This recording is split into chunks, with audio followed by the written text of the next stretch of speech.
Hello बच्चों। तो हम लोग आज इवोल्यूशन में, ये हमारा तीसरा क्लास है। इसमें हम लोग बहुत सारी चीज़ों के बारे में जानेंगे। इससे पहले वाले क्लास में हम लोग देख रहे थे कि इवोल्यूशन में पहले बार जीवन की उत्पत्ति कहाँ से हुई, पृथ्वी कितने अरब साल पहले बनी, ब्रह्मांड कितने अरब साल पहले बना, इसके अलावा पृथ्वी पर जीवन पहले बार किस रूप में आया, इन सब के बारे में हम लोग पढ़ चुके हैं। ठीक है। और उनके हम लोग एविडेंस भी देख चुके हैं कि जीवा जैसे कि इवोल्यूशन विकास में क्या क्या प्रमाण है, क्या क्या विकसित हुए हैं समय के साथ साथ में, इन सब के बारे में हम लोग पढ़ चुके हैं। ठीक है। तो आज की क्लास में हम लोग बेसिकली पढ़ने वाले हैं किसके बारे में, तो हम लोग आज पढ़ने वाले हैं जैविक विकास के सिद्धांत के बारे में। किसके बारे में पढ़ेंगे? जैविक विकास के सिद्धांत। ठीक है। तो ये क्या होती है जानते हैं हम लोग, जैविक विकास के सिद्धांत क्या क्या चीज़ें थी, है ना। अलग अलग साइंटिस्ट लोगों ने अलग अलग समय में क्या क्या चीज़ें दिए हैं, है ना। तो कुछ डायग्राम यहाँ पर देख सकते हैं कि जैविक विकास के सिद्धांत में क्या क्या है। ठीक है। तो इसके आगे देखें। देखें, जैविक विकास के सिद्धांत में सबसे पहला आता है theory of Lamarck, Lamarckism of theory of inheritance of acquired character. मतलब ये है कि उपार्जित लक्षणों की वंशागतिकी होती है। ये बात बताया था किसने? लैमार्क नाम के साइंटिस्ट ने। मतलब इसका मतलब देखो, हम लोग हिंदी में लिखते हैं क्या कि देखो, theory of inheritance of acquired character मतलब होता है उपार्जित लक्षणों की वंशागतिकी, उपार्जित लक्षणों की वंशागतिकी, उपार्जित लक्षणों की क्या वंशागतिकी। तो इसका मतलब क्या होता है उपार्जित लक्षणों की वंशागतिकी? मतलब जैसे हम लोग कोई भी कैरेक्टर या कोई भी लक्षण को उपार्जित करते हैं, मतलब आफ्टर बर्थ या जन्म के बाद में अर्जित करते हैं कोई लक्षणों को, तो वो लक्षण नेक्स्ट जनरेशन में भी जाएगा, मतलब नई पीढ़ी में भी जाएंगी। तो ये बात बताया किसने? Theory of Lamarckism. तो लैमार्क थ्योरी को बताया था किसने? लैमार्क नाम के साइंटिस्ट ने। तो उपार्जित लक्षणों की वंशागतिकी है। ठीक है। तो इसमें क्या बताया, तो यहाँ से हम डायग्राम देख सकते हैं कैसे। इसने एक जिराफ का उदाहरण दिया और जिराफ को बोला कि पेड़ पौधे जैसे जैसे, यहाँ पर देखो, जैसे मान लो छोटा जो गर्दन था किसका, इस जिराफ का, वो छोटा रहता था। ठीक है। धीरे धीरे समय के साथ साथ में ये पेड़ पौधे बड़े होते गए, मतलब साग से झाड़ी और ये सब चीज बनता गया। तो जैसे जैसे बड़ा होता गया जिराफ का भी क्या होता गया, इसका जो गर्दन है वो भी लंबा होता गया। और आज के जो मॉडर्न देखते हैं हम लोग, पेड़ जो है बहुत ऊंचाई ऊंचाई वाले रहते हैं, तो इसका गर्दन जो है बहुत ऊंचा हो गया। ये बात बताया किसने? लैमार्क नाम के साइंटिस्ट ने। लेकिन क्या ये सही बात है? तो इस अटकलबाजी के ऊपर में कोई विश्वास नहीं करता। इसने घास कैसी है, छोटी है, बड़ी है, पेड़ पौधे कैसे हैं, उसके बेस में इसने क्या बताया था? अपना थ्योरी बताया था। ठीक है। तो पहला लैमार्किज्म है, उपार्जित लक्षणों के वंशागतिकी होती है, ऐसा बात बताया था। लेकिन ये बात सही नहीं है। ठीक है। दूसरा देखें, डार्विनिज्म, डार्विनियन थ्योरी, डार्विनिज्म और the theory of natural selection. मतलब प्राकृतिक वर्ण के बारे में बताया, नेचुरल सिलेक्शन के बारे में किसने? डार्विन ने। प्राकृतिक वर्ण मतलब प्रकृति चुनती है हमें। तो इवोल्यूशन मतलब विकास उन्हीं जीवों का होता है जिसमें प्रकृति चुनती है, मतलब प्राकृतिक वर्ण होता है, नेचुरल सिलेक्शन होते हैं। ठीक है। डार्विन थ्योरी के बारे में हम लोग पढ़ेंगे। तीसरा पढ़ेंगे हम लोग mutation theory of the De Vries. मतलब ह्यूगो डी वेरिस नाम के साइंटिस्ट ने म्यूटेशन थ्योरी दिया था, इनके बारे में भी पढ़ेंगे। तो जैविक विकास के सिद्धांत के अंतर्गत हम लोग इन तीन चीजों के बारे में पढ़ने वाले हैं। और लास्ट में हम लोग पढ़ेंगे एक चीज और, हार्डी वेनबर्ग सिद्धांत। ठीक है। देखें, लैमार्कवाद मतलब अधिकृत वर्णों की विरासत का सिद्धांत, मतलब उपार्जित लक्षणों की वंशागतिकी का सिद्धांत दिया था इसने जैविक विकास के सिद्धांत के अंतर्गत। यह लैमार्क द्वारा प्रस्तावित है। इसमें कहा गया कि जीवन रूपों का विकास अर्जित पात्रों की विरासत से हुआ है। मतलब ये है कि जो लक्षण हम लोग, जो करेक्टर एक्वायर करते हैं, उपार्जित करते हैं, उन्हीं लक्षणों की वंशागतिकी होती है। ये बात बताया किसने? लैमार्क नाम के साइंटिस्ट ने। ठीक है। अब देखिए इसमें क्या बात बोला था। तो लैमार्क ने बताया कि उपार्जित लक्षण में अंगों के उपयोग और अनुपयोग से विकसित होते हैं। मतलब उपार्जित लक्षण में कैसे? अधिकृत वर्ण अंगों के उपयोग और अनुपयोग से विकसित होते हैं। कैसे? तो अंगों के उपयोग से विकास, उदाहरण के लिए जिराफ की लंबी गर्दन पेड़ों पर चारे के पत्तों के निरंतर बढ़ने के कारण होती है। यह अर्जित चरित्र आने वाली पीढ़ियों को विरासत में मिला था। मतलब ये बोला कि जैसे जैसे जिराफ का गर्दन लंबा हुआ, मतलब ये है कि पेड़ के जो ऊपरी हिस्से रहती है, मतलब पे देखो क्या होता है पेड़ में, पहले निचले हिस्से में ऐसे लीफ आती है, फिर उसके बाद मान लो इसको जिराफ खा लिया, उसके बाद फिर थोड़ा सा ऊपर में पत्ती आती, फिर जिराफ खाएगा, तो वहां तक उसका गर्दन तो पहुंच नहीं रहा था। तो क्या? अपनी गर्दन को धीरे धीरे लंबा करता गया। ठीक है। तो ये जो होती है, ये इस बात पर कोई विश्वास नहीं करता, ऐसा कुछ भी पॉसिबल नहीं है। उपार्जित लक्षणों की वंशागतिकी नहीं होती, वो उन्हीं जीवों तक सीमित हो जाती है जिन जीवों में उपार्जित हुई रहती है। जैसे फॉर एग्जाम्पल, हम लोग जब कोई भी बच्चे होते हैं मतलब ह्यूमंस में, तो क्या होता है, टीकाकरण किया जाता है, मतलब इम्यूनाइजेशन किया जाता है, ताकि उसका इम्यून सिस्टम क्या हो सके, उपार्जित हो सके। उपार्जित प्रतिरक्षा का उदाहरण होती है कौन, टीकाकरण। तो टीकाकरण जो रहती है एक बच्चे के अंदर विकसित करने के लिए, प्रतिरक्षा क्षमता को विकसित करने के लिए दिया जाता है। लेकिन वो बच्चा जब बड़ा हो जाएगा और बड़ा होने के बाद में उसके जब नेक्स्ट जनरेशन आएंगे, जब उसका बच्चा होगा, तो वही लक्षण उनके में प्रदर्शित नहीं होगा, उनको अलग से टीकाकरण करने की जरूरत पड़ेगा। मतलब ये है कि जो चीज हम उपार्जित किए रहते हैं उसकी वंशागतिकी नहीं होती, इसीलिए इस बात को कोई नहीं माने, है ना, और इस बात को अटकलबाजी बोल सकते हैं ना, ये बात को कोई नहीं माना गया। ठीक है, अनुपयोगी द्वारा विकास, उदाहरण के लिए सांपों में अंगों का गायब होना, सांपों में अंगों का गायब होना, ये भी क्या है, उपार्जित लक्षणों का है। मतलब ये है कि सांप जो होते हैं सरीसृप रेप्टाइल्स में आते हैं, जानते होंगे मगरमच्छ वगैरह, उनके 4 पैर रहते हैं, लेकिन सांप के कुछ भी पैर नहीं रहता। तो उसका जो पैर था पहले ऐसा, देखो यहाँ पर दिखाई दे रहा है, ऐसा पैर टाइप का स्ट्रक्चर यहाँ पर बना हुआ दिखाई दे रहा है, लेकिन ये समय के साथ साथ धीरे धीरे गायब हो गए, सरकने वाले एनिमल्स बन गए। मतलब ये है कि अंगों के उपयोग एवं अनुपयोग के आधार पर, अंगों के उपयोग एवं अनुपयोग के आधार पर वंशागतिकी होती है या विकास होता है, ये बात बताया गया किसके द्वारा, लैमार्क के द्वारा। मतलब ये है कि जिस अंग का, जिस हिस्से का शरीर के ज्यादा उपयोग होगा वही जो है नेक्स्ट जनरेशन में रहेंगी, बाकी गायब हो जाएंगी, जिसका है ना क्या नहीं रहेगा, उपयोग नहीं रहेगा। ठीक है, इसके आगे और देखें,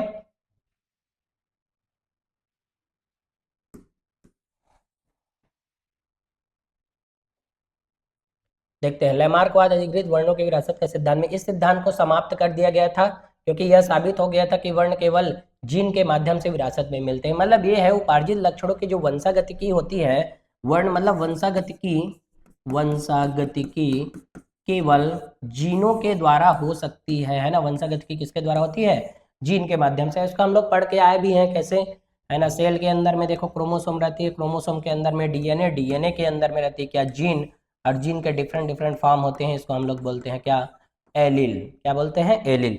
तो ये है कि जीन के माध्यम से ही वंशागतिकी होती है, न कि उपार्जित लक्षणों से, क्योंकि उपार्जित लक्षण जो रहती है वो कायिक कोशिकाओं में होती है, जबकि ये जननिक कोशिकाओं में होने वाले जो भी चेंजेस होंगे वही क्या होते हैं, वंशानुगत होते हैं, मतलब एक पीढ़ी से दूसरी पीढ़ी में जाते हैं। ठीक है, इसके आगे और देखें, अगला है डार्विनवाद, प्राकृतिक चयन का सिद्धांत। पहला देखें हम लोग क्या, लैमार्कवाद, लैमार्क ने क्या बताया कि अंगों के उपयोग एवं अनुपयोग के आधार पर क्या होती, वंशागतिकी होती है।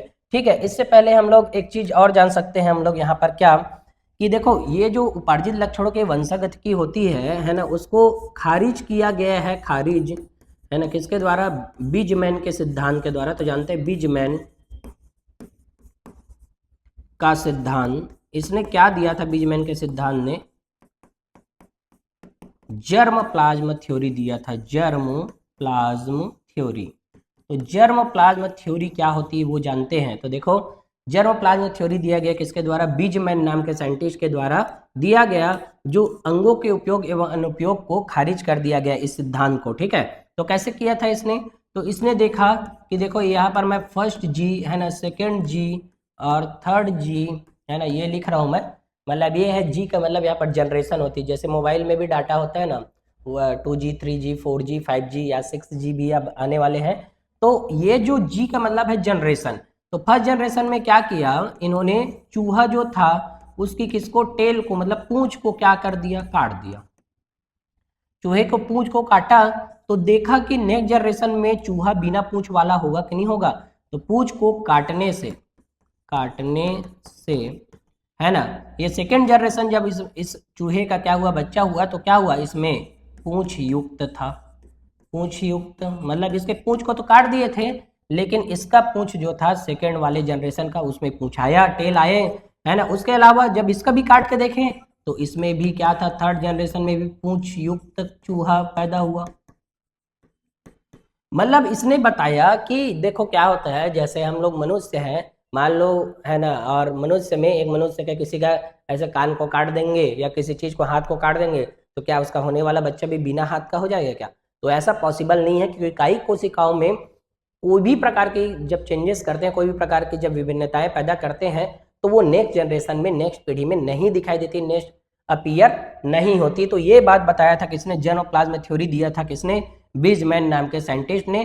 तो इसने उपार्जित लक्षणों की वंशागतिकी को सदा के लिए खारिज कर दिया। मतलब ये है कि अंगों के उपयोग एवं उपयोग से कोई फर्क नहीं पड़ता, वो कोशिकाओं में जो जननी कोशिका में होने वाले चेंजेस है वही क्या करती है, नेक्स्ट पीढ़ी को चेंज करती है।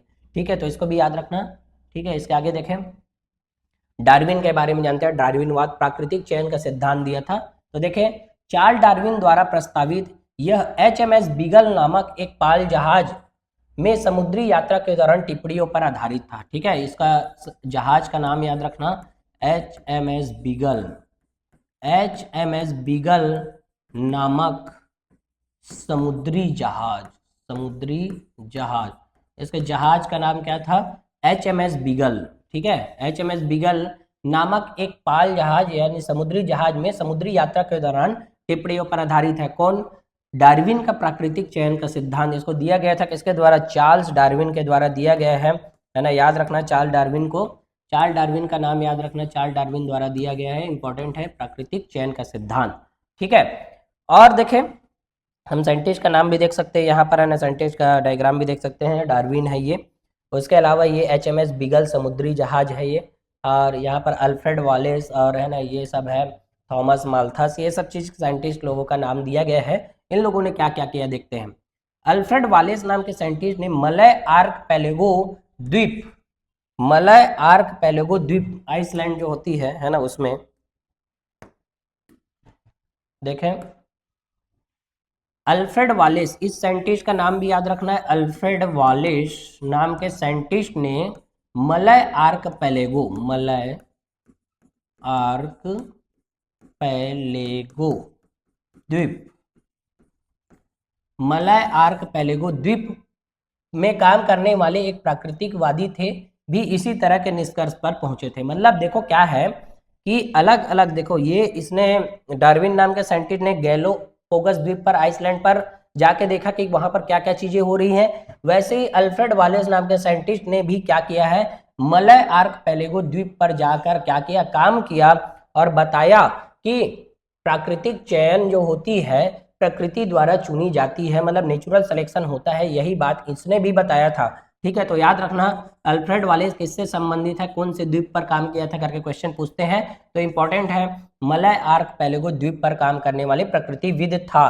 ठीक है, और उन्होंने भी क्या किया, यही निष्कर्ष निकाला जैसा डार्विन ने निकाला था। ठीक है, दूसरा और देखें, आबादी पर थॉमस माल्थन, यहाँ पर भी इस साइंटिस्ट का नाम याद रखना, थॉमस माल्थन के काम ने डार्विन को प्रभावित किया। मतलब थॉमस माल्थस नाम के जो साइंटिस्ट था, उसने जो काम किया है उस काम का प्रभाव डार्विन के ऊपर भी पड़ा, उस काम को पढ़ा डार्विन ने और डार्विन को प्रभावित किया उसके काम का। ठीक है, और जनसंख्या का सिद्धांत दिया था थॉमस माल्थन नाम के साइंटिस्ट ने, क्या दिया था, जनसंख्या का सिद्धांत। तो जनसंख्या का सिद्धांत किनके द्वारा दिया गया, तो दिया गया है किनके द्वारा, ये दिया गया है थॉमस माल्थस के द्वारा, थॉमस माल्थस के द्वारा दिया गया जनसंख्या का सिद्धांत। मलय आर्कपेलागो द्वीप पर काम करने वाले अल्फ्रेड वालेस थे, और डार्विन ने क्या किया है, प्राकृतिक चयन दिया है, मतलब डार्विनिज्म भी बोलते हैं। और क्या किया, अपने समुद्री यात्रा के दौरान किया है, HMS बीगल नाम के समुद्री यात्रा पर इन्होंने जाकर काम किया और वहां से प्राकृतिक चयन या नेचुरल सिलेक्शन के बारे में बताया। ठीक है, इसके आगे और देखें, प्राकृतिक चयन के दो अवधारणाओं पर आधारित है डार्विनवाद की, है ना, दो अवधारणा पर आधारित है क्या, प्राकृतिक चयन। तो कौन कौन सी वो दो अवधारणाएं हैं उनको भी जानते हैं हम लोग। तो देखो डार्विनवाद, पहला है branching descent, branching descent, descent यानी कि इसको बोलते हैं हिंदी में शाखनी अवरोहण, शाखनी अवरोहण। पहला सिद्धांत क्या था, प्राकृतिक चयन का दो सिद्धांत मेजर है और उसको पूछते भी हैं। प्राकृतिक चयन क्या है कि ब्रांचिंग डिसेंट होती है। ब्रांचिंग डिसेंट का मतलब इन सब के कॉमन एंसिस्टर रहते हैं, इन सब के देखो कॉमन एंसिस्टर, कॉमन एंसिस्टर का मतलब समान पूर्वज परंपरा चलती है। मतलब ये है कि समान पूर्वज परंपरा है, समान पूर्वज है इन सभी के। जिस प्रकार से एक वृक्ष जो होती है ऐसा जड़ से जुड़ी हुई रहती है ना, और यहाँ पर पूरे शाखाएं फैली रहती है, वैसे ही इन सभी के कॉमन एंसेस्टर समान पूर्वज है, मतलब ब्रांचिंग डिसेंट होते जाती है।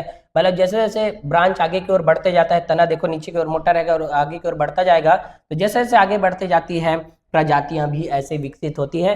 तो पहला सिद्धांत इसका क्या था कि इसका प्राकृतिक चयन का शाखनी अवरोहण, मतलब इसको बोल सकते हैं हम लोग क्या, ब्रांचिंग डिसेंट। यह बताता है कि सभी जीव पिछले जीवन रूपों से संशोधित वंशज है, मतलब ये बोला है कि सभी के जो पूर्वज रहते हैं वो कॉमन रहते हैं, मतलब ये है कि सभी जो है किसी न किसी एंसेस्टर, कॉमन एंसेस्टर से ही विकसित हुए होंगे, ये बात बताता है कौन, शाखनी अवरोहण। ठीक है, इसके अलावा और देखते हैं हम लोग शाखनी अवरोहण के अलावा दूसरा और क्या है, तो दूसरा और देखते हैं। पहला तो है ना ये जान गए डार्विनवाद में दो प्रमुख अवधारणाओं में से क्या था, शाखनी अवरोहण, शाखाओं में उतरना, शाखनी अवरोहण, अवरोहण मतलब नीचे उतरना। यह बताता है कि सभी जीव पिछले जीवन रूपों से संशोधित वंशज है। दूसरा नेचुरल सिलेक्शन में है ना, दूसरा नेचुरल सिलेक्शन, एक जीवाणु कॉलोनी पर विचार करें। देखो क्या होता है, पहला क्या बताया इसने, शाखनी अवरोहण बताया। डार्विनवाद का प्रमुख सिद्धांत प्राकृतिक चयन का सिद्धांत में दो सिद्धांत मेन थे, पहला क्या, ये है ब्रांचिंग डिसेंट, ब्रांचिंग डिसेंट मतलब शाखनी अवरोहण, और दूसरा क्या है, नेचुरल सिलेक्शन है, नेचुरल सिलेक्शन। तो नेचुरल सिलेक्शन ये पहला क्या है, ब्रांचिंग डिसेंट। तो डार्विनवाद के मुख्य दो अवधारणाएं कौन कौन है करके क्वेश्चन पूछेंगे तो इंपॉर्टेंट है, कौन कौन, ब्रांचिंग डिसेंट है, दूसरा क्या है, नेचुरल सिलेक्शन मतलब प्राकृतिक चयन होती है। ठीक है, तो प्राकृतिक चयन को एक एग्जाम्पल के थ्रू बताया गया है। देखो यहाँ पर क्या, एक जीवाणु कॉलोनी पर विचार करे, ए किसी दिए गए माध्यम पर बढ़ रहा है, मतलब ये कॉलोनी ए है और दिए गए माध्यम पर ये बढ़ रहा है। ठीक है, यदि माध्यम संरचना को बदल दिया जाता है तो आबादी का केवल एक हिस्सा ही नई स्थिति में जीवित रह सकता है। यह वेरिएंट पावर्स बी दूसरों से आगे निकल जाती है और नई प्रजातियों के रूप में प्रकट होता है, अर्थात बी नई स्थिति में ए से बेहतर है। इस प्रकार प्रकृति फिटनेस के लिए चयन करती है। मतलब इसका मतलब क्या होता है, जो थ्योरी पढ़े हम लोग उसका मतलब क्या है देखें। कॉलोनी ए में बैक्टीरिया था, है ना, अब कॉलोनी ए में bacteria, change in medium composition additional of the antibiotics. अब देखो क्या हुआ, यहाँ पर खाने पीने की चीजें थी, मतलब कल्चर मीडियम था, यहाँ पर बैक्टीरिया ग्रोथ कर रहा था। ठीक है, बैक्टीरिया ग्रोथ कर रहा था, ग्रोथ कर रहा था, और ऐसे ग्रोथ करते करते बहुत सारे अपनी संख्या को बढ़ा दिया। उसमें से देखो बहुत सारे डॉट जो दिख रहे हैं ब्लू कलर के, और दो डॉट दिख रहे हैं यहाँ पर क्या, रेड कलर का। दो बैक्टीरिया ऐसे पैदा हो गए जो उग्र थे, मतलब इनको किसी की बातों से फर्क नहीं पड़ता था और अपने आप ही विकसित हुए थे, कहीं दूसरे जगह से नहीं लाए थे। इनके अंदर में रेजिस्टेंट पावर जनरेट हो गया था। रेजिस्टेंट पावर का मतलब अब इनको एंटीबायोटिक्स वगैरह मीडियम में भी डाल देंगे ना तो भी कोई फर्क नहीं पड़ेगा इनको। ठीक है, तो देखो क्या हुआ कि चेंज इन मीडियम, अब मीडियम को चेंज कर दिए। कौन सा मीडियम डाले, एंटीबायोटिक्स डाले हम लोग इस बार। क्या किए, एंटीबायोटिक्स। तो एंटीबायोटिक्स में बैक्टीरिया मरेगा, तो बहुत सारे बैक्टीरिया सरवाइव नहीं कर पाए, मर गए, कुछ बैक्टीरिया ही बस बचा है। देखो रेड वाला तो बचा ही है, ब्लू वाला कुछ बचा है। ठीक है, अब क्या किया, रेजिस्टेंट बैक्टीरिया आउटग्रोथ। अब इस एंटीबायोटिक्स से लड़ना भी है और खुद को रेप्लिकेट करके अपने नंबर को भी बढ़ाना है। तो ये जो था है ना, उसमें क्या हुआ, अपने कॉलोनी में अपनी संख्या को धीरे धीरे बढ़ा रहा था। इसमें से देखो 1 2 3 4, 4 पहले ब्लू वाले थे, अब इसमें 3 ही बचे, एक मर गया, है ना, क्यों, क्योंकि एंटीबायोटिक्स था, एंटीबायोटिक से मर जाते हैं। लेकिन ये जो रेड वाले दिखाई दे रहे हैं उसके अंदर रेजिस्टेंट पावर था, इसीलिए उन लोग मरे नहीं और इन लोग अपनी कॉलोनी को बढ़ाने लगे, अपनी संख्या को। यहाँ पर भी अपनी संख्या बढ़ा रहे हैं, और ये ब्लू वाला तो अपनी संख्या को स्थिर करके रख दिया। क्यों, क्योंकि एंटीबायोटिक जीन की वजह से वो अपनी संख्या को बढ़ा नहीं पा रहा था। तो कॉलोनी बी नए इन्वायरमेंट में मतलब रेजिस्टेंट पावर जनरेट कर दिया और नए इन्वायरमेंट में सरवाइव कर लिए। मतलब ये है कि प्रकृति जो फिट रहते हैं, फिटनेस जिसका रहता है उन्हीं को चुनती है, ये बात बताया गया। प्राकृतिक वर्ण में यही बताया गया क्या, कि प्रकृति उन्हीं को चुनती है जो फिटनेस रहता है या जो इन्वायरमेंट के अकॉर्डिंग या पर्यावरण के अकॉर्डिंग अपने आप को ढाल लेते हैं, उनके में ही चेंजेस होते हैं। ठीक है, तो ये बात मेरे ख्याल से समझ आएगा, प्राकृतिक वर्ण, है ना। इसके आगे और देखते हैं। अब देखें, डार्विनवाद प्राकृतिक चयन का सिद्धांत, प्राकृतिक चयन निम्नलिखित तथ्यों पर आधारित है। कैसे, आनुवंशिक मामूली बदलाव की वजह से, दूसरा अधिक उत्पादन, तीसरा सीमित प्राकृतिक संसाधन, चौथा अस्तित्व के लिए संघर्ष, और चौथा पांचवा योग्यतम के उत्तरजीविता। तो नेचुरल सिलेक्शन इन चीजों पर आधारित है। कैसे? आनुवंशिक मामूली बदलाव का मतलब ये होता है कुछ ना कुछ चेंजेस होते रहते हैं म्यूटेशन की वजह से या क्रॉसिंग ओवर की वजह से, तो उस टाइम में भी बदलाव जब होता है तो भी नेचुरल सिलेक्शन होता है। अधिक उत्पादन हायर प्रोडक्शन देंगे, मतलब जीनों को एक्टिव करते हैं तो हायर प्रोडक्शन अधिक उत्पादन की वजह से प्रकृति उन्हीं को चुनती है। सीमित प्राकृतिक संसाधन मतलब ये है कि कोई चीजों का लिमिटेशन भी रहना चाहिए। अब कोई चीजें बहुत ज्यादा बल्क मात्रा में हो जाएगी तो दूसरे चीजों के लिए भी है ना जगह नहीं रहेगा। तो सीमित प्राकृतिक संसाधनों के टाइम में भी प्राकृतिक चयन होता है।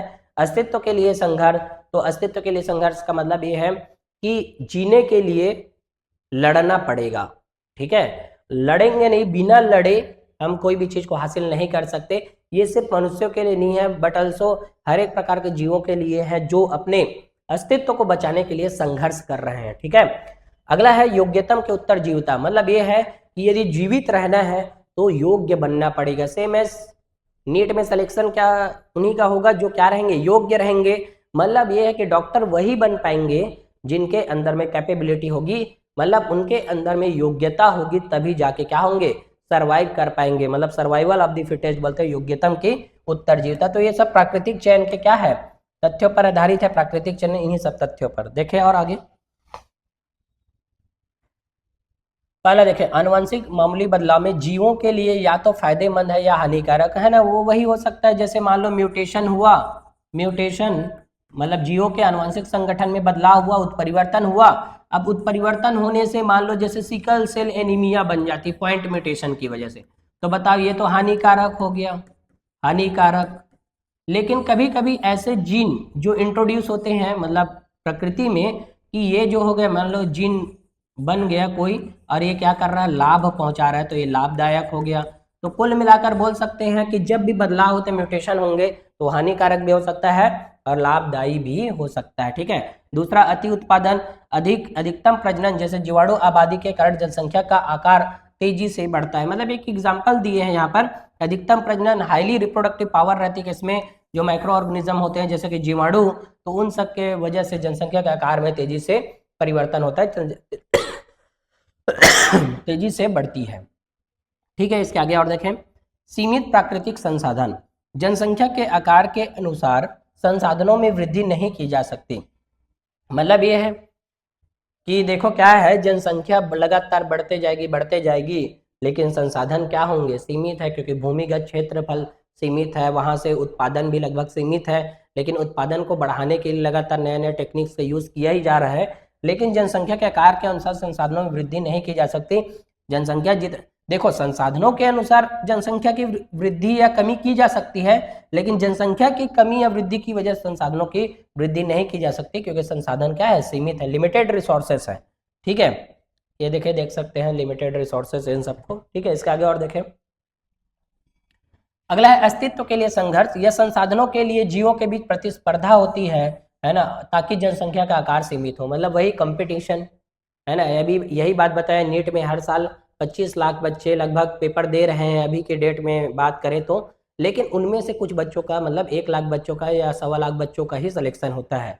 ठीक है, तो प्रतिस्पर्धा होती है उनके बीच में, तो अस्तित्व के लिए संघर्ष करना पड़ेगा। यदि मेडिकल सीट चाहिए भाई तो क्या करना पड़ेगा, स्ट्रगल करना पड़ेगा, कंपटीशन करना पड़ेगा। उस कंपटीशन को पार करके ही क्या हो सकते हैं, मेडिकल सीट अचीव किया जा सकता है। तो ये सबके ऊपर लागू होती है, ऐसा नहीं है कि हमें कोई चीज विरासत में मिल गई हुई, ऐसा नहीं है। वो चीज को पाने के लिए संघर्ष करना पड़ेगा, और प्रकृति भी वही बोलती है कि अस्तित्व के लिए संघर्ष करना पड़ेगा। ठीक है, अगला है योग्यतम के उत्तरजीविता। अस्तित्व के लिए संघर्ष में लाभकारी विविधताओं वाले जीव संसाधनों का बेहतर उपयोग कर सकते हैं, इसलिए वे जीवित रहते हैं और प्रजनन करते हैं। इसे सर्वाइवल ऑफ द फिटेस्ट कहा जाता है। इससे जनसंख्या विशेषताओं में बदलाव होता है और नए रूप दिखाई देते हैं। सीधी सी बात है, यदि मान लो जिसके अंदर में बहुत हाईली एक्टिव जीन है या जिसका डोमिनेंट जीन रहेगा, उनको प्रकृति यदि चुनेगी तो आने वाली पीढ़ी में भी योग्यता होगी। और योग्यतम की उत्तरजीविता का जो सिद्धांत है ये सभी जगह में लागू होता है। मतलब ये प्राकृतिक चुनाव में भी लागू होता है और हमारे दैनिक जीवन में भी लागू होता है। क्यों, कैसे? अब देखो, दूसरे की तुलना में यदि हम अपने आप को सर्वाइव करने के लिए अच्छा बनाएंगे, उत्तरजीवित रहने के लिए हम योग्य बनाएंगे अपने आप को, तभी सर्वाइव कर पाएंगे, अन्यथा सर्वाइव नहीं कर सकते। कोई ना कोई रीजन से कोई ना कोई कारण से उसकी मृत्यु होना तय है। ठीक है, तो ये सिर्फ पढ़ाई से में भी लागू नहीं होता, सभी जगह में लागू होते हैं योग्यतम के उत्तरजीविता। ठीक है, Darwin ignored about origin of variation and mechanism of evolution और स्पेसिएशन। देखो क्या हुआ, डार्विन ने ये सब चीज तो बताया, प्रकृति चुनती है और ये सब चीज होती है करके, लेकिन इन्होंने ने क्या नहीं बताया कि विभिन्नताएं कैसे पैदा होती है, विभिन्नता कैसे होती है, ओरिजिन ऑफ वेरिएशन मतलब विभिन्नताएं कैसे उत्पन्न होती है, विभिन्नता की उत्पत्ति को नहीं बताया है ना, विभिन्नता की उत्पत्ति एंड मैकेनिज्म ऑफ इवोल्यूशन, और विकास के सिद्धांत को नहीं बताया, विकास के सिद्धांत जो था मतलब विकास कैसे हुआ उनको भी नहीं बताया, जातिकरण स्पेसिएशन जाति भी कैसे बनी ये भी नहीं बता पाया। तो ये सब ड्रॉबैक था। तो बहुत सारे चीज़ों को बताया किसने, डार्विन ने, लेकिन कुछ चीज़ों के बारे में नहीं बता पाया। इनको पढ़ा भी, कोई साइंटिस्ट लोगों ने बोला भी, तो इन सब के बारे में उसने ध्यान नहीं दिया। ठीक है, देखो यहाँ पर हम देख सकते हैं योग्यतम के उत्तरजीविता में अब यहाँ पर लड़ाई करते हुए दिखाई दे रहा है, और जो इसमें से बचेगा है ना वही सरवाइव कर पाएंगे। यहाँ पर भी देखो लड़ते हुए दिखाई दे रहा है भोजन के लिए। यहाँ पर भी देखो योग्यतम के उत्तरजीविता में पेड़ ऊपर हो गए, अब इसको जिंदा रहना है तो ये क्या कर रहा है, खा रहा है। अब जिंदा रहना है तो अपने गर्दन को लंबा करना पड़ेगा, है ना। यहाँ पर और देख सकते हैं यम ग्रीन बीटल्स अवर फेवरेट, तो ग्रीन ग्रीन ग्रीन को खा रहे हैं, ज़्यादा है जो। ठीक है, और क्यों, क्योंकि ये जो रेड वाले टाइप के जो दिखाई दे रहे हैं वो अपना सर्वाइवल करने के लिए है ना एडॉप्टेशन किए हुए हैं, तो ये सर्वाइव करने के लिए एडॉप्टेशन किए हैं, इनको ये खा रहे हैं ग्रीन ग्रीन को, और फेवरेट बोल रहे हैं। और ठीक है, इसके आगे और देखें,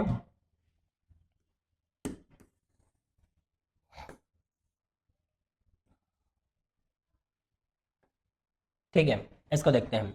जैविक विकास के सिद्धांत में ही विकास का तंत्र देखते हैं ह्यूगो डी वेरिस का। ह्यूगो डी वेरिस ने विकास का उत्परिवर्तन का सिद्धांत दिया, वेरी इंपॉर्टेंट है, ह्यूगो डी वेरिस के बारे में जानना है।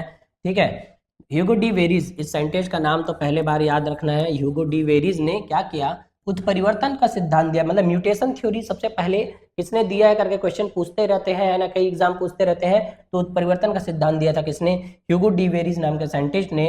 उन्होंने इवनिंग प्राइमरोज ओइनोथेरा लेमार्कियाना पर कुछ प्रयोग किए, और उनका मानना था कि विकास उत्परिवर्तन के माध्यम से होता है, न कि मामूली विभिन्नता से। मतलब ये बोल रहे हैं कि देखो क्या होता है, डार्विन बोला था क्या कि विभिन्नताएं जो रहती है वो होती है, आनुवंशिक विभिन्नताएं जो होती है एक पीढ़ी दूसरी पीढ़ी में जाती है, प्रकृति उन्हीं को चुनती है। लेकिन इनका मानना क्या था कि विकास जो होता है उत्परिवर्तन के माध्यम से होता है, ये बात बताया। पहला डिफरेंस बता रहे हैं डार्विनवाद और किसमें, लैमार्क, इसमें ह्यूगो डी वेरिज के द्वारा जो दिया गया उत्परिवर्तन का सिद्धांत है उसमें।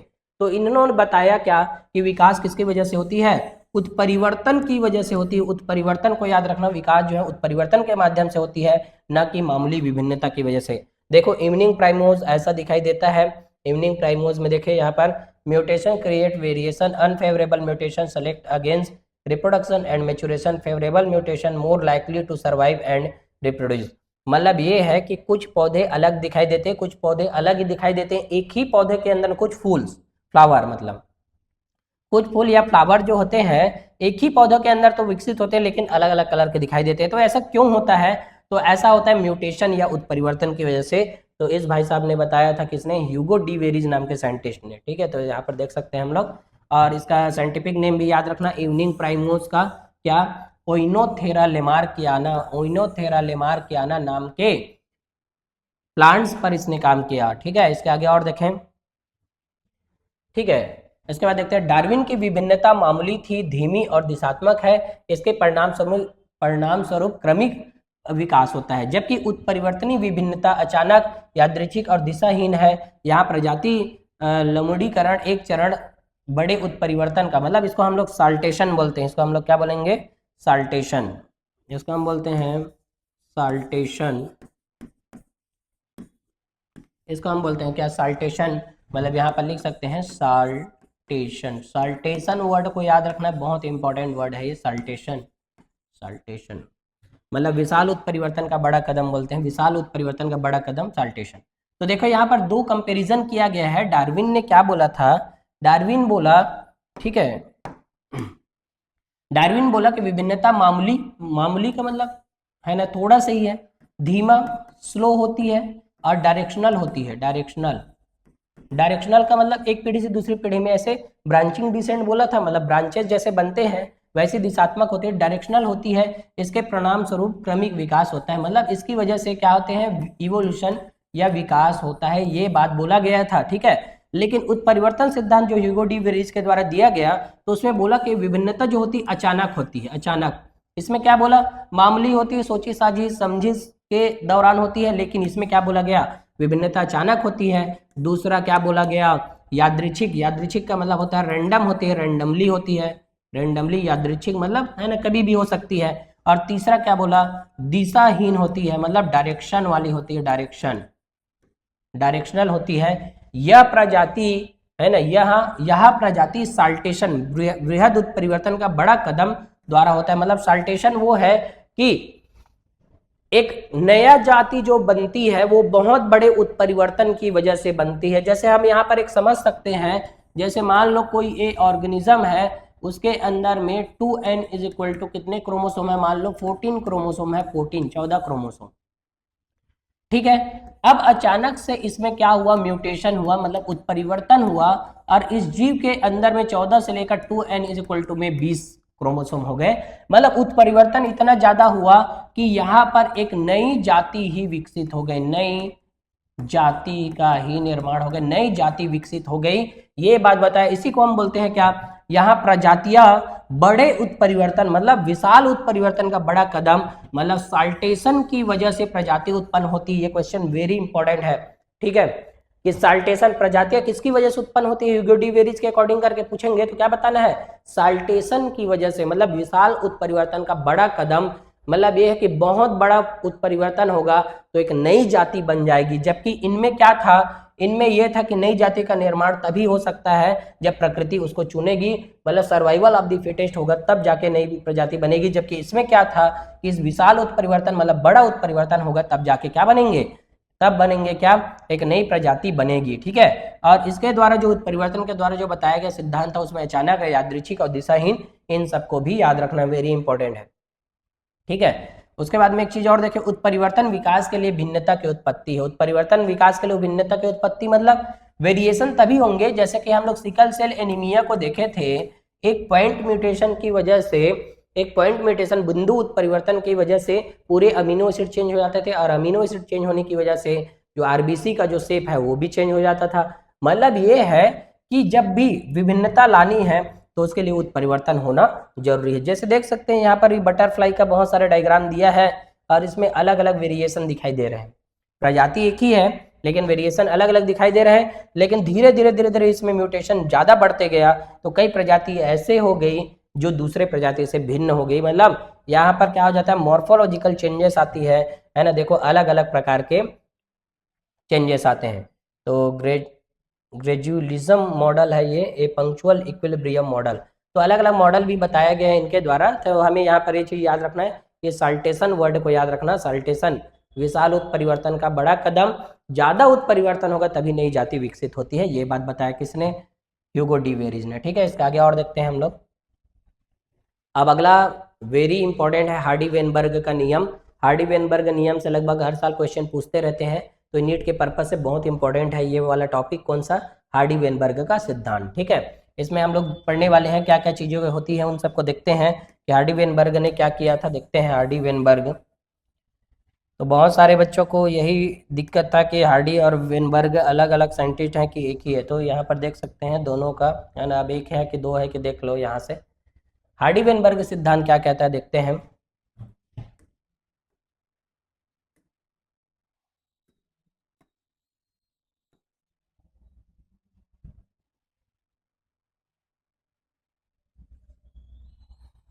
ठीक है, इधर देखें, यह कहता है कि जनसंख्या में एलील आवृत्तियां स्थिर होते हैं और परेशान करने वाले कारकों के अभाव में पीढ़ी से पीढ़ी तक स्थिर होते हैं। मतलब ये है कि पीढ़ी दर पीढ़ी नियत रहती है। मतलब ये बोला जाए कि यहाँ से हम लोग देखें कि मान लो ये क्या है, क्रोमोसोम है, और क्रोमोसोम में क्या रहते हैं, जीन रहते हैं, जीन के डिफरेंट डिफरेंट फॉर्म होते हैं, एलील। जैसे हम लोग 3 प्रकार के लगभग एलील के बारे में देख सकते हैं, है ना, 3 प्रकार के एलील।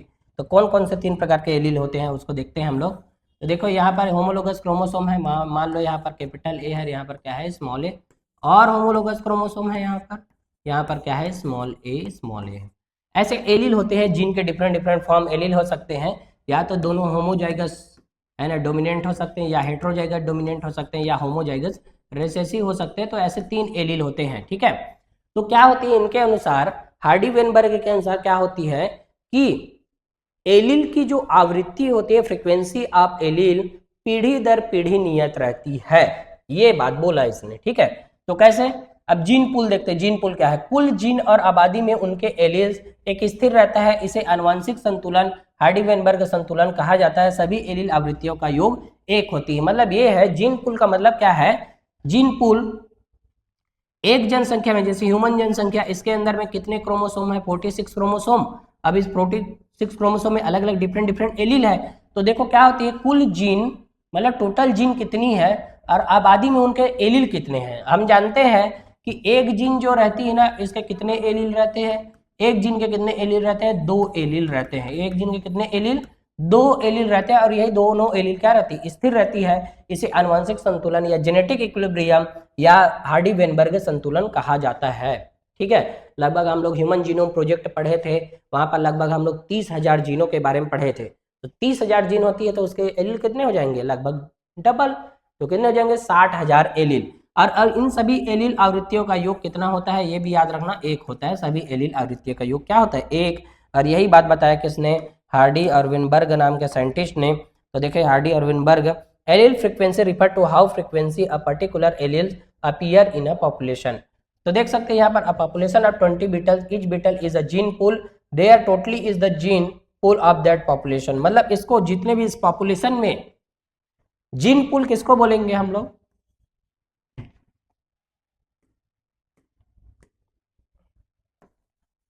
तो जीन पूल उसको बोलेंगे, gene pool is equal to total allele, total allele present in a population, present in a population.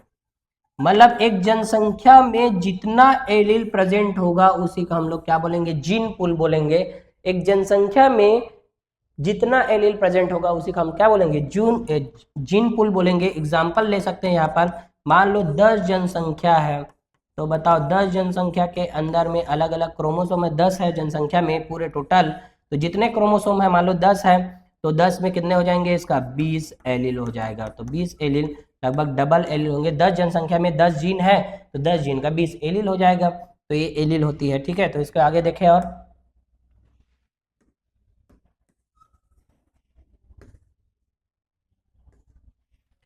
ठीक है इधर देखते हैं। उदाहरण के लिए एक द्विगुणित में P और Q क्रमशः एलील A और A की आवृत्तियों पर विचार करें, है ना। A की आवृत्ति देखो क्या होती है, द्विगुणित जनसंख्या बोल रहे हैं, ठीक है। द्विगुणित जनसंख्या में देखें, द्विगुणित जनसंख्या 2n इज इक्वल टू, है ना, 2n इज इक्वल टू कितने हैं, द्विगुणित A और A एलील की आवृत्तियों पर विचार करना है। 2n इज इक्वल टू मान लो हमारे अंदर में रहता है 46 क्रोमोसोम, ठीक है। तो हम लोग इस बीटल का देखते हैं, तो देखते हैं पहले इधर ए की आवृत्ति पी स्क्वायर, स्मॉल ए की आवृत्ति Q square, capital A small A की आवृत्ति 2pq है, इसलिए P square plus 2pq plus Q square is equal to 1, P plus Q square 2 का द्विपक्षीय विस्तार होती है। तो देखो क्या होती है, जनसंख्या में p plus q allele is equal to 1 होते हैं, ठीक है। अब इन दोनों तरफ हम क्या करेंगे, स्क्वायर, p प्लस क्यू का whole square is equal to क्या, 1 का स्क्वायर। तो ये क्या हो जाएगा, a प्लस बी का स्क्वायर हम जानते हैं, है ना, क्या a प्लस बी का होल स्क्वायर क्या होती है, A square plus B square plus 2ab, है ना, या इसको a square 2ab plus B square भी लिख सकते हैं। तो इसमें क्या हो जाएगा, p square plus 2pq plus Q square is equal to क्या हो जाएंगे, 1। तो देखो यहाँ पर ए की आवृत्ति, यहाँ से इंपॉर्टेंट क्वेश्चन पूछते हैं हर साल कि कैपिटल ए डोमिनेंट होमोजाइगस जो होते हैं, कैपिटल ए वो किससे डिनोट करते हैं करके याद रखना, तो किससे, p से डिनोट करते हैं, मतलब p स्क्वायर से। स्मॉल ए वाले कोई आवृत्ति को q स्क्वायर से डिनोट करते हैं, और कैपिटल ए स्मॉल ए की आवृत्ति को 2pq से डिनोट करते हैं। इसलिए p square plus 2pq plus Q square is equal to 1। तो p प्लस क्यू का होल स्क्वायर का द्विपक्षीय विस्तार होती यही, ठीक है। जनसंख्या में एलील की आवृत्ति का परिवर्तन हार्डी वेनबर्ग संतुलन को बिगाड़ देता है, यह परिवर्तन विकास के कारण होता है। मतलब क्या होता है, पीढ़ी दर पीढ़ी कोई भी एलील की आवृत्ति जो रहती है, फ्रीक्वेंसी, वो क्या रहती है, समान रहती है, स्थिर रहती है। तो यहाँ से देखो हम लोग एग्जाम्पल देख सकते हैं। देखो जिन इनके अंदर में जिन एलील कैसे हैं, कैपिटल ए वाले हैं, इनके अंदर में देखें यहाँ से इतने में 1 2 3 4 5 6 7 8 9 10, 1 2 3 4 5 6, 1 2 3 4। अब देखो क्या है, यहाँ पर कैपिटल ए की संख्या मतलब यहाँ पर कितनी थी, 2 थी, मतलब 10 थी, मतलब पेयर में। तो 10 इंटू 2 करेंगे कितनी हो जाएगी, 20 एलील है यहाँ पर, 20 एलील है किसकी, ए की। क्यों, क्योंकि एक एक में डबल डबल रहते हैं, तो है ना 20 है। यहाँ पर देखें 20 के अलावा यहाँ पर 1 2 3 1 2 1 2 3 4 5 6 और है, तो प्लस 6 और कर देंगे हम लोग, है ना, क्योंकि यहाँ से हम लोग को ए लेना है, ये भी 6 है, तो कितने हो जाएंगे 20 और प्लस ये कितने हो जाएंगे 26 ए है यहाँ, ठीक है, इस जनसंख्या में। उसके बाद में देखें यहाँ पर 1 2 3 4 5 6, 6 क्या है, स्मॉल ए है, तो यहाँ से हम लिख सकते हैं ए इज इक्वल टू स्मॉल, है ना, 6 कितने हैं ये। उसके अलावा 1 2 3 4 और 4 का इंटू करेंगे, तो 4 इंटू 2 करेंगे तो कितने आ जाएगा 8, तो 8 प्लस 6 कितने हो जाएंगे, 8 प्लस 6 कितने हो जाएंगे 8 प्लस 6 इज इक्वल टू हो जाएंगे कितने 14। तो 14 क्या होती है, स्मॉल ए। तो देखो यहाँ पर भी लिखा है here total number of allele capital A and small A बराबर 40, तो 14 और 26 कितने होंगे 40, तो उसमें से देखो ए इज इक्वल टू 26 है और small a is equal to 14 है। तो फ्रीक्वेंसी आप ए निकालना है हमें, तो क्या करना पड़ेगा, फ्रीक्वेंसी आप ए का मतलब होता है पी है वो, है ना। देखो यहाँ पर हम लोग पी को कैपिटल ए से लिखते हैं और क्यू को स्मॉल ए से लिखते हैं, ये बात हमें पता होना चाहिए, ठीक है। ये सब चीज भी जानेंगे, देखना। फ्रीक्वेंसी आप एलील मतलब पी का हम वैल्यू निकाल रहे हैं, तो ए की संख्या कितनी है, ए की संख्या है हमारे पास 26, कितने में से 40, टोटल जन पॉपुलेशन कितनी है 40, उसमें से, तो 0.65 इसकी फ्रीक्वेंसी आ गई। फ्रीक्वेंसी आप स्मॉल ए मतलब क्यू का 14 divided by 40 is equal to 0.35, मतलब total allelic frequency P plus Q इन दोनों को हम जोड़ेंगे तो कितना आता है, यहाँ पर 1 आ रहा है, ठीक है। यहाँ पर देखो नंबर ऑफ बीटल्स बराबर 20, जीनोटाइप कैपिटल ए बराबर 10, कैपिटल ए स्मॉल ए बराबर 6, स्मॉल ए बराबर 4। तो फ्रीक्वेंसी आप जीनोटाइप का निकालना है हमें। देखो इंडिविजुअल हमें निकालना था तो ऐसे निकला, लेकिन जीनोटाइप का निकालना है, जीनोटाइप का मतलब वो पेयर में रहेंगे, ठीक है। तो उसका निकालना है, तो कैपिटल ए की संख्या हमारी कितनी है, कैपिटल ए की संख्या है 10, ये देखो 10 है, तो 10 में से कितने में से, ये टोटल है कितना ये, तो ये है 20, तो 20 में से 10 डिवाइडेड बाई 20 करेंगे तो 0.5 आएगा। Frequency of genotype capital A small A बराबर 6/20, 6/20 का मतलब टोटल में यहाँ पर टोटल है कितना 20, और यहाँ पर ये 6 कितना है कैपिटल ए स्मॉल ए, 1 2 3 4 5 6, ये 6 है, तो 6 डिवाइडेड बाई 20, ये पूरे को गिनेंगे तो कितना था 20 था, है ना। ये पूरे एलील की संख्या को गिनेंगे हम लोग पेयर में तो कितना था 20, तो उसमें से कैपिटल ए वाले कितने थे 10, तो 10 डिवाइडेड बाई 20 किए, इसमें क्या है कैपिटल ए स्मॉल ए वाले की संख्या कितनी है 6 और टोटल है कितना 20, तो उसमें से 0.3 आएगा। फ्रीक्वेंसी ऑफ जीनोटाइप स्मॉल ए तो यहाँ पर उसकी संख्या टोटल है कितनी 4, और है ना इस टोटल में से कितने हैं 20 में से, तो इसको 0.2 आ जाएगा। और इन तीनों को जोड़ेंगे तो तीनों को जोड़ने से 0 है ना, इन तीनों को जोड़ने से है ना कितना आती है 1 ही आती है, ठीक है। तो ये बात भी याद रखना कि हमेशा जीन की फ्रीक्वेंसी जो रहती है पीढ़ी दर पीढ़ी है ना सेम रहती है। देखो यहाँ पर भी क्या p square plus 2 p plus Q square equal to 1 होते हैं, ठीक है।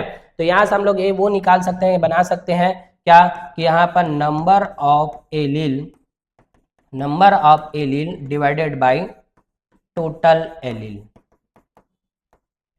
इंटू 100 कर देंगे तो यहाँ पर फ्रीक्वेंसी निकल जाएगा किसका एलील का। देखो यहाँ पर फ्रीक्वेंसी आप एलील निकाले थे स्मॉल ए का, तो वही किए हम लोग क्या नंबर ऑफ एलील मतलब नंबर ऑफ इंडिविजुअल एलील बोलेंगे यहाँ पर, इंडिविजुअल एलील। इंडिविजुअल का मतलब इसकी संख्या को हम लोग गिनेंगे और टोटल एलील से हम लोग क्या कर देंगे डिवाइड कर देंगे। देखो इसकी संख्या कितनी थी कैपिटल ए वाली की 26 और टोटल कितनी थी पूरे को मिलाएंगे तो 40, तो उनसे हम लोग फ्रीक्वेंसी आप एलील पी प्लस क्यू निकाल देंगे और इनसे जीनोटाइप निकालना रहेगा हमें। तो जीनोटाइप निकालना रहेगा हमें क्या करना पड़ेगा, इनको इंडिविजुअली देखना पड़ेगा कि कैपिटल ए कितनी है, तो इसकी संख्या को हम लोग टोटल से हम लोग को क्या करना पड़ेगा डिनोट करना पड़ेगा। जैसे पूरा 20 है तो 20 में से 10 यही है तो 10/20 करेंगे, टोटल इसकी संख्या कैपिटल स्मॉल ए की संख्या कितनी है 6 है, और कितने में से 20 में से तो 0.3 आएगा। स्मॉल ए की संख्या कितनी है 4 है, कितने में से 20 में से तो 0.2 आएगा। तो ऐसे हम लोग निकाल सकते हैं, इस फार्मूले का भी यूज कर सकते हैं। Number of individual allele divided by total allele into 100 करेंगे तो ये आएगा। ठीक है, तो मेरे ख्याल से समझ आया होगा। इसके आगे और देखें, हार्डी-वेनबर्ग संतुलन को प्रभावित करने वाले कारक। देखो हार्डी-वेनबर्ग नियम ये बोलता है कि सभी एलील की आवृत्ति या फ्रीक्वेंसी जो रहती है ना पीढ़ी दर पीढ़ी नियत रहती है, और उसको कैलकुलेट करके भी बताया, इंपॉर्टेंट फार्मूला भी दिया उसने, है ना। उसके अलावा हार्डी-वेनबर्ग के संतुलन को प्रभावित करने वाले कारक देखते हैं, लेकिन इससे पहले ये जानना है कि ये जो जगह है ना वेरी इंपॉर्टेंट है। कैपिटल ए को हम किससे डिनोट करते हैं, यूनिट में पूछा गया भी क्वेश्चन था कि हेट्रोजाइगस वाले को हम लोग किससे डिनोट करते हैं, 2p क्यों आएगा। ठीक है, तो इंपॉर्टेंट है। इसके आगे और देखें, हार्डी-वेनबर्ग नियम को प्रभावित करने वाले कारक। तो सबसे पहला देखते हैं हम लोग जीन माइग्रेशन या जीन प्रवाह को देखते हैं। जीन प्रवाह ये क्या होती है, जीन माइग्रेशन सबसे पहला। दूसरा क्या है, जेनेटिक फ्लो मतलब आनुवंशिक बहाव। तीसरा होता है म्यूटेशन, और चौथा होता है जेनेटिक ड्रिफ्ट मतलब जेनेटिक रिकॉम्बिनेशन है, और पांचवा क्या है, प्राकृतिक चयन। तो ये सब पांचों जो बात होती है क्या क्या, gene migration, gene flow, mutation और जेनेटिक रिकॉम्बिनेशन, और क्या है, नेचुरल सिलेक्शन।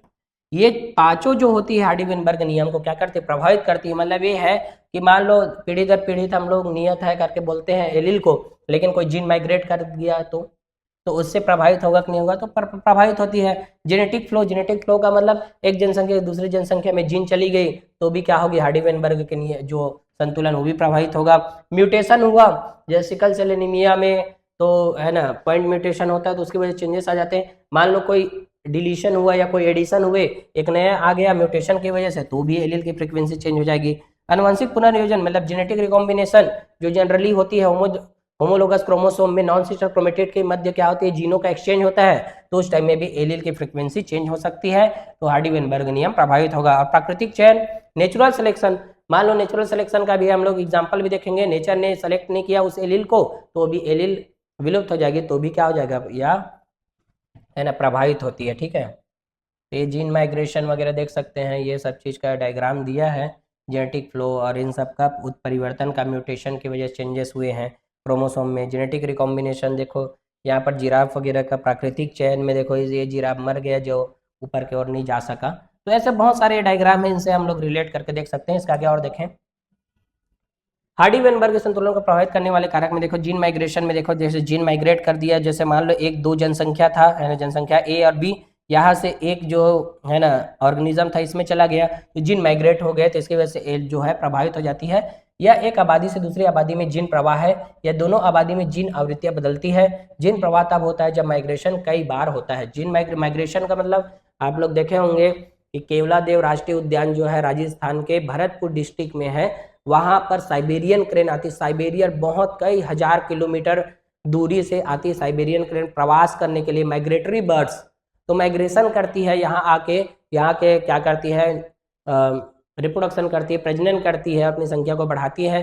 तो माइग्रेटरी बर्ड जो होती है देखो बहुत दूर से आके जनसंख्या, एक जनसंख्या दूसरे जनसंख्या में क्या होते हैं, माइग्रेट करते रहते हैं। जैसे कि फॉर एग्जांपल देख सकते हैं यहाँ पर ब्लू कलर के जो बर्ड्स है, यहाँ पर हील है, हील के उस तरफ चली गई और है ना उधर की है ना इधर आ गई, तो इधर से उधर जब चेंज होती है एक आबादी से एक जनसंख्या दूसरी जनसंख्या में, तो जीन का प्रवाह होता है, तो जीन की आवृत्तियां बदलती है।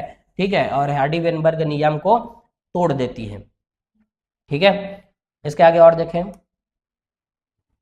दूसरा है जेनेटिक फ्लो, मतलब है ना संयोग से जीन प्रवाह आवृत्ति में परिवर्तन का कारण बनती है। कभी कभी जनसंख्याओं के नए नमूने में आवृत्ति में परिवर्तन इतना भिन्न होता है कि वे एक अलग प्रजाति बन जाते हैं, मूल बहली हुई आबादी संस्थापक बन जाती है और प्रभाव को संस्थापक प्रभाव करते हैं। ये फाउंडर इफेक्ट है ना, इसको इंग्लिश में क्या बोलते हैं, फाउंडर इफेक्ट। ठीक है, मतलब जेनेटिक फ्लो ऐसा होता है जैसे हम लोग यहाँ पर ऐसे पैर से कुचल दिए इसको, है ना, पैर से कुचलने के बाद में ये मर गया यहाँ से। तो ये होता है कि जेनेटिक फ्लो क्या मतलब फाउंडर इफेक्ट क्या है कि जनसंख्या में है ना, जनसंख्या के एक नमूने में आवृत्ति में परिवर्तन इतना भिन्न होता है। मतलब ये है कि जनसंख्या में पीढ़ी दर पीढ़ी आवृत्ति जो रहती है एलील की, वो क्या रहते हैं, नियत, लेकिन कभी कभी आवृत्ति में परिवर्तन इतना ज्यादा भिन्न हो जाता है कि अलग ही प्रजाति विकसित हो जाती है। क्या होती है? अलग ही प्रजाति विकसित हो जाती है। जैसे कि फाउंडर इफेक्ट में देख सकते हैं, ऐसे यहाँ से आइसलैंड में चला गया तो यहाँ से अलग ही प्रजाति विकसित हो गई, मतलब ऐसे बन जाती है ना, मतलब ऐसे प्रजाति विकसित हो जाती है आवृत्ति में परिवर्तन की वजह से। इसको ही हम लोग क्या बोलते हैं? फाउंडर इफेक्ट बोलते हैं। मतलब इसको हम लोग आबादी संस्थापक बन जाती है, मतलब नया ऐसा चीज बन जाएगी जो कभी किसी ने नहीं देखा होगा। जैसे मान लो यहाँ पर हुआ, ये देखो ये लोग मर रहे हैं, इन लोग कुछ सरवाइव कर रहे हैं, तो अलग ही प्रजाति, ये इसका डेथ हो गया, बाकी लोग बच गए, तो जेनेटिक ड्रिफ्ट वगैरह की बात करते हैं। अभी जेनेटिक ड्रिफ्ट आएगा, ठीक है। इसके आगे और देखें,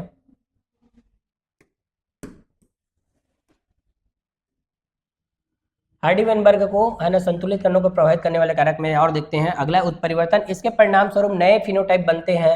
कुछ पीढ़ियों में यह अटकलों की ओर जाती है। मतलब ये है कि उत्परिवर्तन जब भी होता है तो नए नए फिनोटाइप बनते हैं। नए फिनोटाइप का मतलब, फिनोटाइप मतलब लक्षण प्रारूप होता है। तो मान लो म्यूटेशन होती है, तो म्यूटेशन होने की वजह से मान लो कि किसी का स्किन का कलर चेंज हो जाता है, किसी की हाइट चेंज हो जाती है, तो फिनोटाइप में परिवर्तन होता है। किसकी वजह से? उत्परिवर्तन की वजह से। मतलब देख सकते हैं हम लोग यहाँ पर डायग्राम से ही, देखो ये वाला जो है ये इस टाइप का दिखाई दे रहा है कलर, ये वाले दोनों पहले ग्रीन कलर का था, अभी दूसरे कलर के हो गए। मतलब उत्परिवर्तन के कारण ये अलग ही दिखाई देने लग जाते हैं, तो इसको भी हमें जानना है, ठीक है। अगला हार्डी-वेनबर्ग को प्रभावित करने वाले कारक में क्या है? Genetic recombination. यह क्रॉसिंग ओवर के दौरान जीन संयोजनों का फेरबदल है, जिसके परिणाम स्वरूप आनुवंशिक विभिन्नताएं होती है। हम जानते हैं, क्लास 11 में पढ़े हुए रहते हैं कि जब अर्धसूत्री विभाजन होती है या मियोसिस होते हैं, तो उसमें क्या होती है? होमोलोगस क्रोमोसोम के नॉन सिस्टर क्रोमेटिड के मध्य क्या होती है? पैकेटिन स्टेज में अलग अलग स्टेज होती है। मियोसिस फर्स्ट में स्टेजेस होती है अलग अलग, है ना, प्रोफेज, मेटाफेज, एनाफेज, टीलोफेज में से प्रोफेज फर्स्ट के क्या क्या होते हैं? उसके सब फेजेस होते हैं, जैसे लेप्टोटिन, जाइगोटिन, पैकेटिन, डिप्लोटिन, डाइकोनोसिस। तो जो पैकेटिन वाला स्टेज होता है, पैकेटिन बहुत इंपॉर्टेंट है, पैकेटिन, उसमें क्या होते हैं? जीनों में एक्सचेंजेस होते हैं। देखो यहाँ पर से बदल रही है ना, यहाँ से बदल गई, देख जीन, यहाँ से रिकॉम्बिनेशन हुआ तो रिकॉम्बिनेंट क्रोमोसोम बोलेंगे इसको, ठीक है। तो ये नॉन रिकॉम्बिनेंट क्रोमोसोम है इन दोनों, और ये जबकि क्या है? रिकॉम्बिनेंट क्रोमोसोम होते हैं। तो इसमें भी क्या होती है? हार्डी-वेनबर्ग नियम प्रभावित होता है, ठीक है। इसके आगे और देखें, ठीक है। यहाँ पर एक चीज और जानेंगे हम लोग जेनेटिक ड्रिफ्ट के बारे में। जेनेटिक ड्रिफ्ट, जेनेटिक ड्रिफ्ट जो होती है वो स्मॉल पॉपुलेशन पर लागू होती है। स्मॉल पॉपुलेशन, मतलब हम बोल सकते हैं जेनेटिक ड्रिफ्ट को हम बोलेंगे, जेनेटिक ड्रिफ्ट ये है कि किसी जनसंख्या में होने वाले अचानक परिवर्तन, होने वाले अचानक परिवर्तन, और कौन सी जनसंख्या? छोटी जनसंख्या, अचानक परिवर्तन को जेनेटिक ड्रिफ्ट कहते हैं। जेनेटिक ड्रिफ्ट कहते हैं। मतलब इसका मतलब क्या है? अब देखो ये एक जनसंख्या था, ऐसे कुचल दिया गया, कुचलने की वजह से वो मर गया, मरने की वजह से जीन पूरा विलुप्त हो गया, पूरी तरीके से विलुप्त हो गए, और उसकी वजह से क्या हुआ? अचानक से अब देखो इनके बीच में तो मेटिंग नहीं हो पाएगा, क्यों? क्योंकि वो मर गया। तो बाकी इन जनसंख्या में जो भी उपस्थित उनके बीच में मेटिंग हो रहा है, तो इसमें अचानक से परिवर्तन आएगा, अचानक से बदलाव जब आती है तो उसी का हम लोग बोलते हैं जेनेटिक ड्रिफ्ट, बोलते हैं अनुवांशिक प्रवाह, अनुवांशिक विचलन। संयोग से जीन प्रवाह आवृत्ति में परिवर्तन का कारण बनते हैं। संयोग से मतलब अचानक से जीन प्रवाह आवृत्ति में परिवर्तन का कारण बनता है, यही जेनेटिक ड्रिफ्ट। कभी कभी जनसंख्या के नए नमूने में आवृत्ति में परिवर्तन इतना ज्यादा भिन्न हो जाता है। अब देखो पॉपुलेशन में एक ही जगह में सभी जीन इधर ही है ना, A B C D G ई ऐसा कुछ है, तो यहाँ पर के सभी एलील जो है एक ही जनसंख्या तक सीमित है, यहीं पर इसकी शादी हो रही है, यहीं पर सब चीज है, तो यहीं पर क्या होगा? एक नया ऐसे दिखाई देगा कम जनसंख्या में कि उसको एक नई प्रजाति विकसित हो जाएगी, तो इसको फाउंडर इफेक्ट भी बोलते हैं। और यही जेनेटिक ड्रिफ्ट होती है कि किसी जनसंख्या में होने वाले अचानक परिवर्तन को जेनेटिक ड्रिफ्ट कहेंगे। मतलब ऐसा जीव विकसित हो जाएगा जिसको पहले कभी नहीं देखा गया था, ठीक है। तो ये सब हो सकती है। तो इसके आगे और देखें, यहाँ तक बता दिया। अगला ये है, ठीक है, क्या कि हार्डी-वेनबर्ग संतुलन को प्रभावित करने वाले कौन से है ना, प्रभावित करने वाले कारक में 3 प्रकार के प्राकृतिक चयन होते हैं। तो नेचुरल सिलेक्शन के बारे में बात करते हैं, 5वां नंबर है ये। 5वां नंबर में हम लोग देखते हैं 3 प्रकार के प्राकृतिक चयन। तो सबसे पहला देखते हैं चयन को स्थिर करना, स्टेबलाइजिंग करना। चयन को क्या करना? स्थिर करना। दूसरा क्या है? दिशात्मक चयन। और तीसरा क्या है? विघटनकारी चयन। तो इन सब के बारे में भी हम लोग जानते हैं। ठीक है, कि क्या क्या होती है।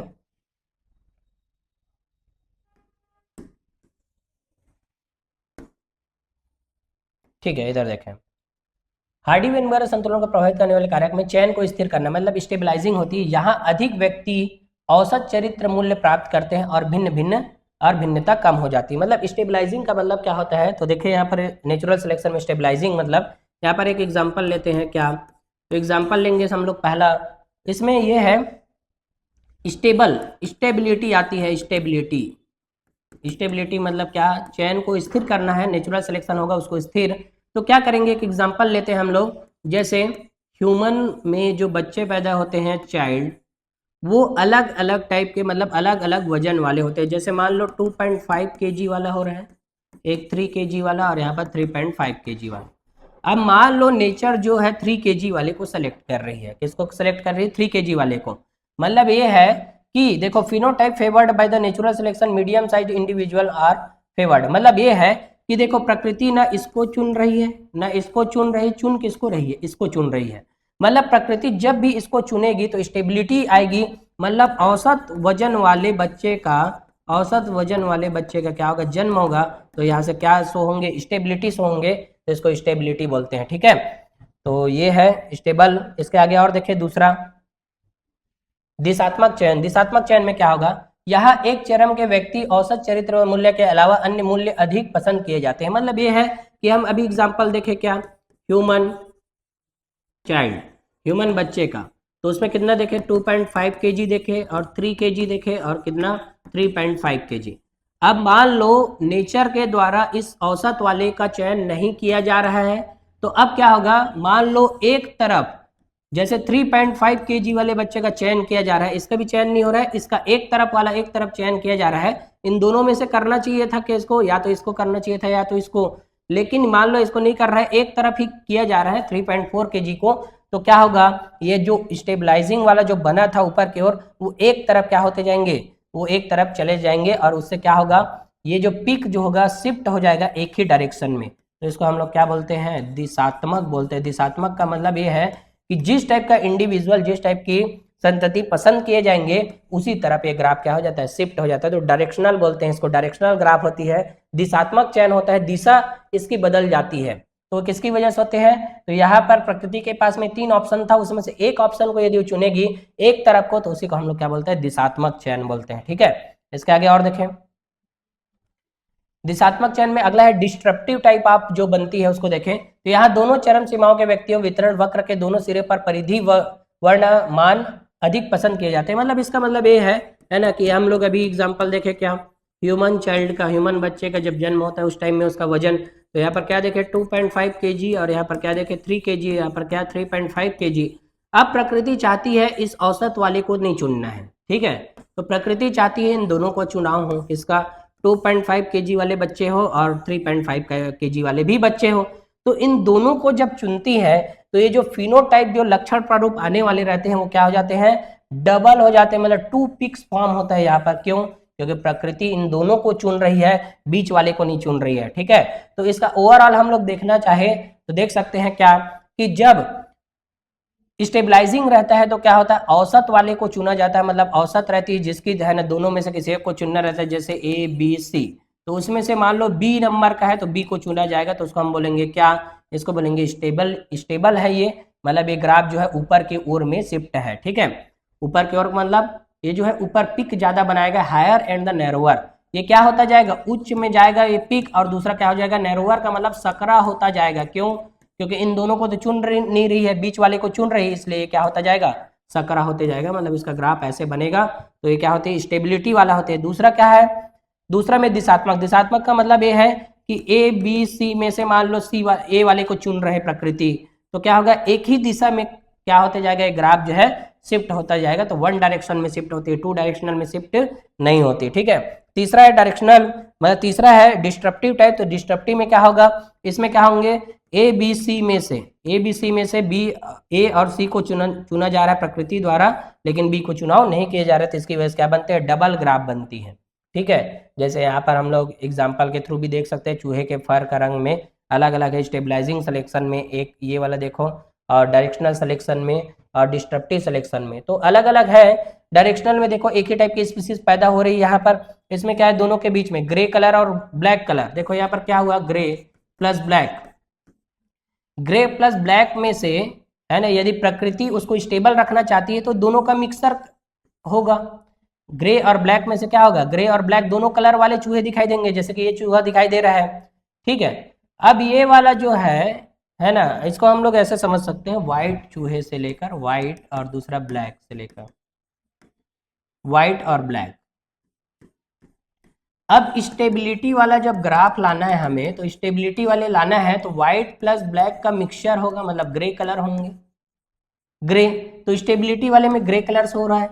यदि स्टेबिलिटी वाला नहीं देख रहे हैं, डायरेक्शनल करना है, तो मतलब ब्लैक एंड व्हाइट में से देखना है, तो प्रकृति मान लो है ना, इन दोनों, ये देखो क्या था, एवरेज था, मतलब औसत, इसको चुना था, तो इसका हो गया स्टेबिलिटी वाला, मतलब स्थायित्व वाला। दूसरे में क्या हुआ, ब्लैक एंड व्हाइट में से मान लो प्रकृति चुन रही है किसको, ब्लैक को, तो एक ही तरह ब्लैक ब्लैक ब्लैक ब्लैक वाले ही क्या होंगे, चयन होंगे, व्हाइट वाला चयन नहीं होगा। यदि डिस्ट्रप्टिव करना है तो यहाँ पर क्या होगा, ब्लैक वाला भी चुनाव होगा और उसका क्या होगा, व्हाइट वाला भी चुनाव होगा, ग्रे वाला चुनाव नहीं होगा। तो यही सब डायग्राम से हम देख के समझ सकते हैं कि किसका चुनाव होता है। तो एक बार नीट में क्वेश्चन पूछा गया था कि एक गाय इतना दूध देती है ना, तो इसका स्टेबल वाला होगा कि डायरेक्शनल वाला होगा कि क्या वाला होगा।